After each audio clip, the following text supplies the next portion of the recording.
गाजराचा हलवा जेव्हा मी केला तर त्यासाठी खवा आणलेला होता. एक्स्ट्राच होता थोडासा आणलेला, कारण स्मितच्या पप्पांना या खव्याचे पेढे खायचे असतात. त्याच्यामुळे मग मी अर्धा खवा उरलेला होता. तर मग मी आता त्याचं पेढे बनवत होते.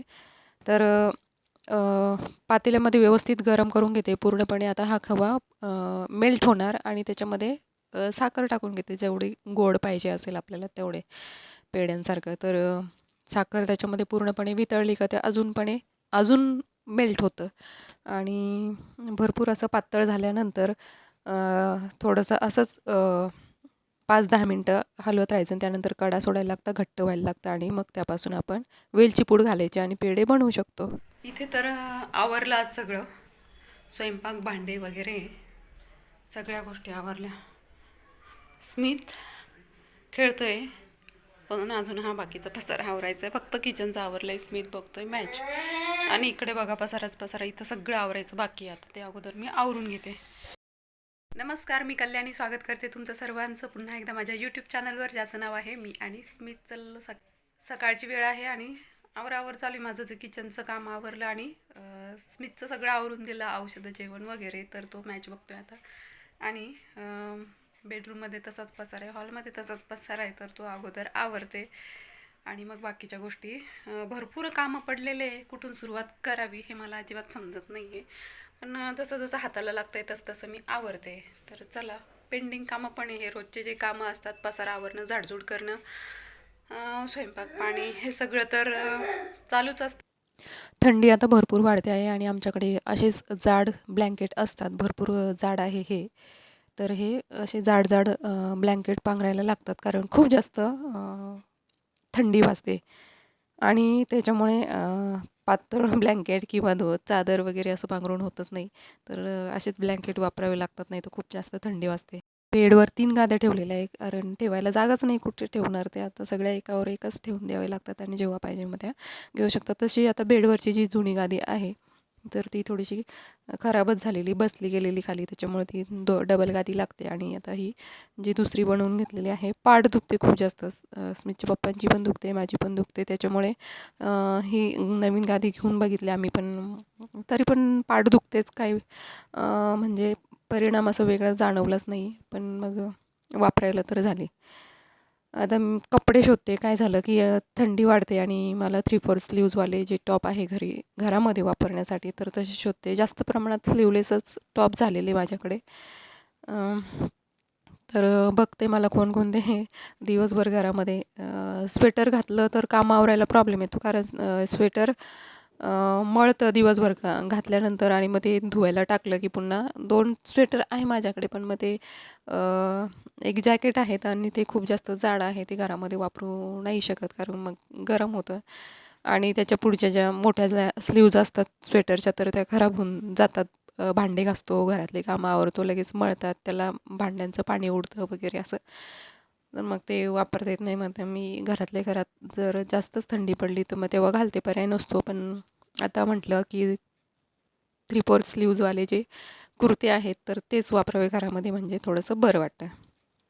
आणि घरातलं झाडझूड वगैरे बाकी आहे अजून, तर मग त्या अगोदर मी केस वगैरे विंचरून घेतले, कारण झाडझूड झाल्यानंतर केस विंचरले तर ते घरामध्ये कुठेतरी पडलेले असतात आणि एक जरी केस असला तर केस वाढून गेले माझे आणि तो भरपूर मोठा दिसतो.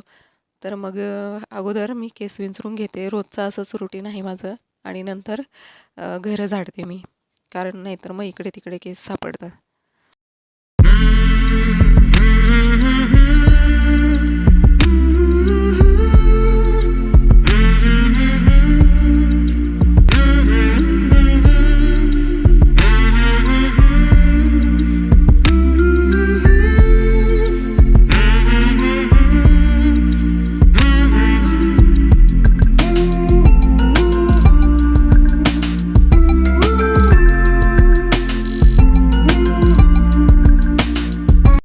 चला, आता मी जेवण करून घेते.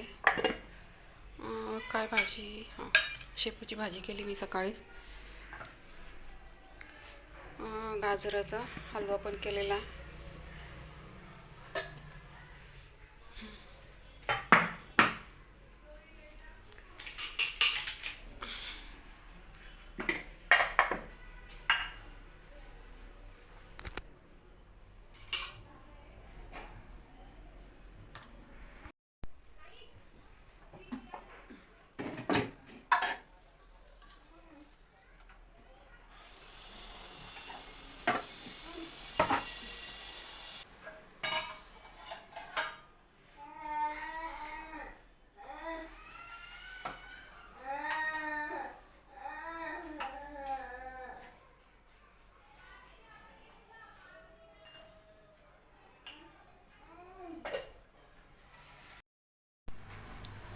हे ना दिवाळीचं करंज्यांचं सारण माझं उरलेलं आहे. मी फ्रीजमध्ये ठेवलेलं होतं आणि काही करंज्या केल्या आणि काही बाकी होत्या, कारण त्या 8-15 दिवसामध्ये खराब होतात ना थोडं, म्हणजे आतलं सारण खराब होऊन जातं. त्याच्यामुळे मग मी प्रत्येक वेळेला थोडं थोडं असंच करते की अर्ध्या करंज्या करते आणि अर्धं मी फ्रीजमध्ये ठेवते मग पाहिजे तेव्हा. आणि आता हे फ्रीजमध्ये ठेवलेलं होतं त्याच्यामुळे हे सारण आहे तसंच आहे, काहीच खराब नाही झालेलं आणि काहीच नाही. आता मी याच्या करंज्या करते, कारण स्मितच्या पप्पांची खूप डिमांड होती. त्यांना माहिती आहे हे उरलेलं होतं आणि फ्रीजमध्ये आहे, त्याच्यामुळे त्यांचं सारखं चाललं आहे की करंज्या कधी करते, करंज्या कधी करते. काय झालं आणि आता कामं घरातली भरपूर होता. आता पेंडिंग कामं होते, कारण स्मितचं हॉस्पिटलमधून डिस्चार्ज मिळाल्यानंतर भरपूर असे कामं करायचे, घरातली साफसफाई, आणि स्मितकडे पण 8 दिवस ऑब्झर्वेशनमध्येच घरामध्येच व्यवस्थित लक्ष द्यायचं. त्याच्यामुळे हे थोडंसं मागे पडलं आणि स्मितच्या पप्पांना रोज आठवण येते त्याची की खराब होऊन जाईल, लवकर करून टाक. तर मग त्यांची डिमांड आहे खूप, म्हणून मग मी आज करंज्या करून टाकते. तर याच्यामध्ये मी दिवाळीच्या वेळेला मी व्हिडिओ बनवलेलेच नव्हते याचे. तर हे रवा आहे, त्यानंतर खोबरं सगळं भाजून आणि बारीक केलेलं आहे मी. हे याच्यामध्ये काजू बदामाची पण बारीक करून टाकलेली आहे, वेलची पूड, त्यानंतर खसखस भाजून, अशा गोष्टी मी या सारणामध्ये मिक्स केलेल्या आहे. खूप छान लागतं याच्या करंज्या.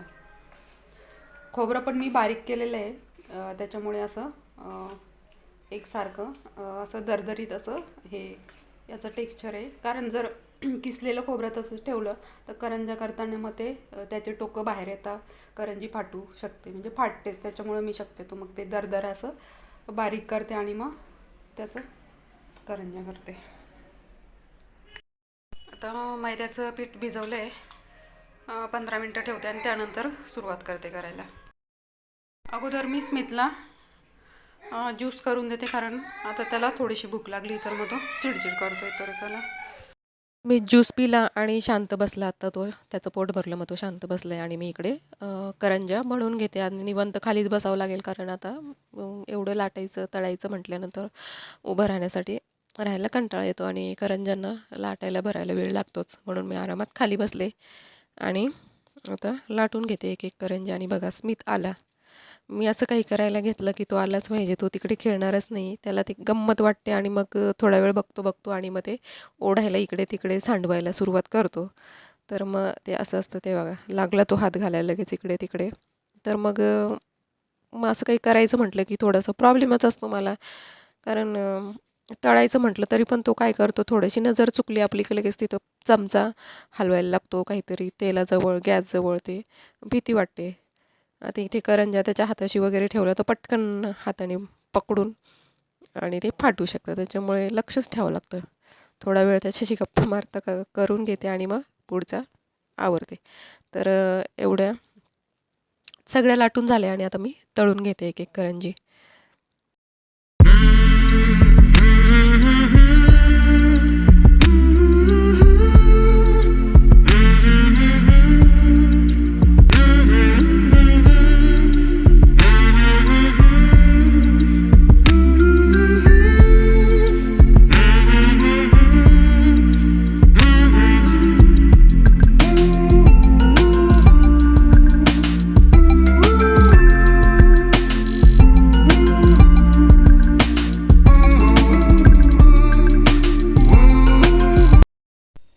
आता ह्या 20-25 करंज्या झाल्या. तेवढा सारणाचा उपयोग झाला. सारण सगळं संपलं आणि 20-25च्या दरम्यान सगळ्या करंज्या झाल्या. आणि ह्या करंज्या गरम गरम असतानाच खूप छान लागतात. स्मितचे पप्पा तर आता घरी नाही आहे, ते संध्याकाळीच खाणार आहे आणि संध्याकाळी एवढं सगळं करणं शक्य नाही. स्मित झोपी गेला. स्मित स्वतःहून जाऊन झोपला. मॅच चालू होती, मॅच बघत होता आणि तो स्वतःहून जाऊन झोपला. फक्त आवाज देत होता मला, त्याला पांघरायला पाहिजे होतं. वरती पांघरून दिलं आहे आणि झोपला आहे. दाखवते मी कसा झोपतो. तोंड तरी दिसतंय का त्याचं तोंडावरून? तोंडाहून पांघरून घेऊन झोपतो इतका. त्याला अजिबात उजेड सहन नाही होत, पूर्णपणे अंधार करावा लागतं आणि मग तो झोपत असतो. तर झोपला. आता मी बाकीचे भांडे वगैरे आता जे केलं त्याचे भांडे निघालेले ते घासते आणि आवाज झाला की तो उठून जाईल. आज पहिल्यांदाच स्वतःहून झोपला तो. स्वतःहून जायचं स्वतःहून जाऊन तिकडे वरती गेला, नाही तर कधीच जात नाही. रोज त्याला बळजबरी झोपावं लागतं दुपारी असेल तेव्हा. झोप लागत असली तर तो चिडचिड करतो, पण त्याला स्वतःला सुचत नाही की आपण जाऊन झोपावं. आज कसा गेला माहीत नाही, स्वतःहून गेला. इकडे टी व्ही चालूच एकटा गेला आणि फक्त म्हणून असा आवाज देत होता. मग मला समजलेला काहीतरी पाहिजे. त्याने जाऊन झोपला, पांघरून दिलं, मग शांत झोपला. आज पाठ चोळायची थोपटायची गरज नाही पडली त्याला. चला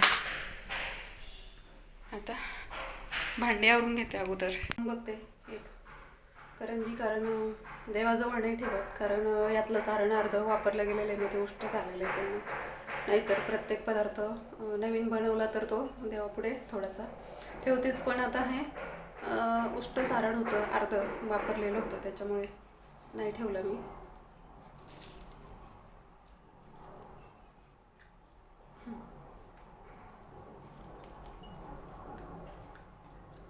एकदम खुसखुशीत आणि खूप छान. गरम गरम तर खूप छान लागतं. स्मिता आता झोपलेला आहे, नाही तर त्याला पण खाऊ घातलं असतं.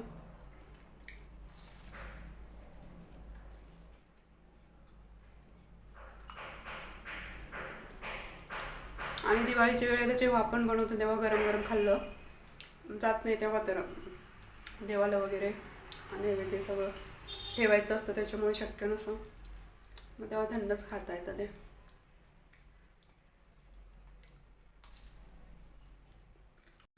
इथं स्मित झोपलेला होता, तर म्हटलं चला पुढची कामं करून घेऊया. तर कॅलेंडर आणि स्मितच्या दवाखान्याची फाईल दिसत असेल तर जेव्हा न्यूरोलॉजिस्टकडे गेलो होतो, तर स्मितला जे फिटचा त्रास होतो, तर त्याच्यासाठी एक जे औषध आहे, जर त्याचे साईड इफेक्ट जाणवत आहे, त्याला वॉमिटिंग वगैरे वाढतोय, त्याचे त्रास पण असतात बरेच, म्हणून त्याला दुसरं औषध डॉक्टरने सुचवलेलं आहे.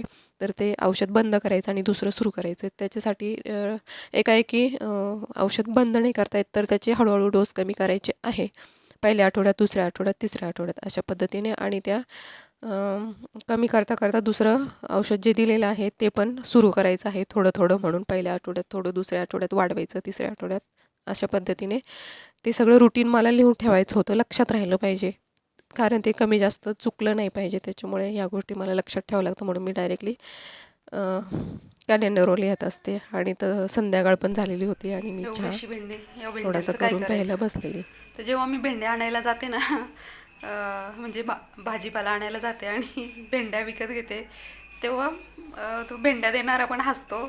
आणि कोणी जर अजून घेणारं जर असलं माझ्या आजूबाजूला, तर त्यांनासुद्धा हसायला येतं की मी किती भेंड्या घेते म्हणून.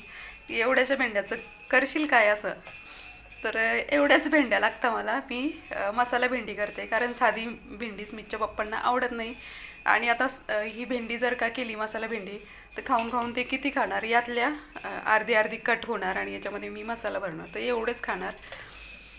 आणि त्यांचं जेवण म्हणजे वरणपोळी खाता आणि हे चटणीसारखं तोंडी लावतात, कुठलीही भाजी असू दे. मग ती थोडीशीच खातात, त्याच्यामुळे संध्याकाळच्या भाज्या एकदम थोड्या असतात, वाटीभर इतक्या. तर मला आता वाटण तयार करायचं याचं.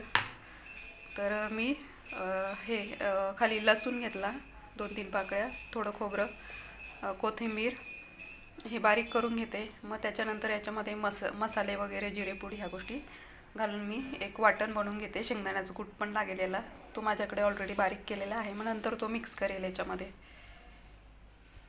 आता हे भेंड्या मी आतमध्ये कट करून घेतलेल्या आहे अशा कापून. आणि इथे सगळं वाटणाचं काढलं. याच्यामध्ये मसाला, जिरं पूड वगैरे, थोडासा गूळ घातलेला आहे, काळा मसाला, थोडं लाल तिखट घातलेलं आहे. हे सगळं वाटण तयार करून झालं. आता हे सगळं मिक्स करून घेते आणि मग भेंडीमध्ये भरते आणि मग कढईमध्ये शिजायला ठेवते.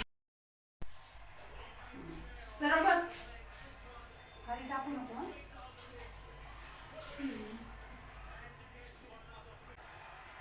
उलट्या हाताला बसलाय.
हे टाकून द्यायचंय, फक्त हे खायचं. ते रिमोट दे बरं माझ्याकडं. रिमोट दे बरं. रिमोट दे, रिमोट. पोट मिठू दे. आवाज कमी करू आपण.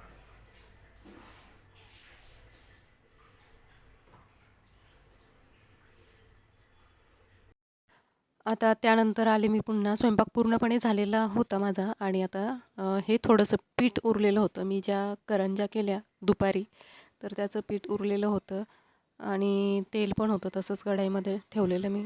तर म्हटलं याच्या आता लाटून घेऊ कडक असं पातळ पातळ असं खाण्यासाठी थोडेसे लाटून घेतलं जेवढं पीठ उरलेलं होतं आणि तळून घेतलं. खूप छान लागतं खायला ह्या अशा प्रकारच्या कडकण्या. फक्त त्याच्यामध्ये आता ओवा घालायला पाहिजे होता, पण आता ते कणिक भिजलेलं होतं त्याच्यामुळे जेव्हा मळायच्या अगोदरच ओवा घातला तर मग ते छान लागलं असतं.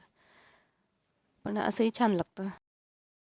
तर असं आज जेवणामध्ये वरण भात, मसाला भेंडी, गाजर हलवा, करंजी, पुरी अशा पद्धतीने भरपूर अशा व्हरायटीज मिच्च्या पप्पांना जेवणामध्ये लागतात.